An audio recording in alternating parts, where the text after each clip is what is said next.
శంబాలా గ్రామంలో కూడా చక్కగా ఎంత తపస్సు చేస్తే దానికి లక్షల రెట్లు కోట్ల రెట్లు ఫలితం వస్తుంది. ఇది చెప్పింది. అండ్ అసలు శక్తి క్షేత్రాలు అంటే ఏంటి? శక్తిపీఠాలకు వెళ్తున్నామండి, 18 శక్తిపీఠాలు అంటారు, లేకపోతే 12 జ్యోతిర్లింగాలకు వెళుతున్నామండి అంటారు. శక్తిపీఠాలు అంటే ఏంటి? అక్కడ ఏముంటాయి? శక్తి, అణుశక్తి, ఎలక్ట్రోమాగ్నెటిక్ ఫోర్స్, విద్యుదయస్కాంత క్షేత్రాలు అక్కడ ఎక్కువగా ఉంటాయన్నమాట. అది శక్తి క్షేత్రాలు అంటాం, శక్తిపీఠాలని. అక్కడ ఎలక్ట్రోమాగ్నెటిక్ ఫోర్సెస్ ఫుల్గా ఉంటాయి. అందువలన అది ఉన్నప్పుడు అవి ఏం చేస్తుందండి?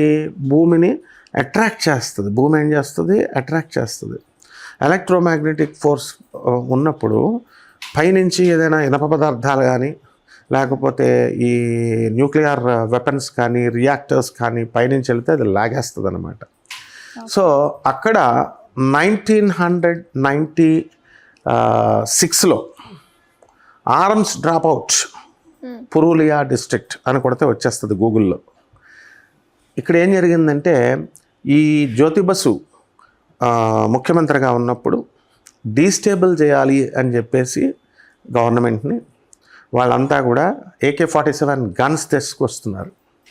తీసుకొచ్చేటప్పుడు ఈ ఊరి మీద రష్యా నుంచి ఎక్కడి నుంచో ఇవంతా తిరుగుతూ వచ్చి ఇక్కడ మన పుందాగ్గ మీద నుంచి ఇలాగే వెళ్ళబోతున్నప్పుడు ఇది ఎలక్ట్రోమాగ్నెటిక్ ఫోర్సెస్ ఎక్కువ కదా, విద్యుదయస్కాంత క్షేత్రం కదా, ఇది పటక్ మన లాగేసింది. హెలికాప్టర్కి తాడు కట్టి ఆ వెపన్స్ దించుతుంటే తాడు తెగిపోయింది.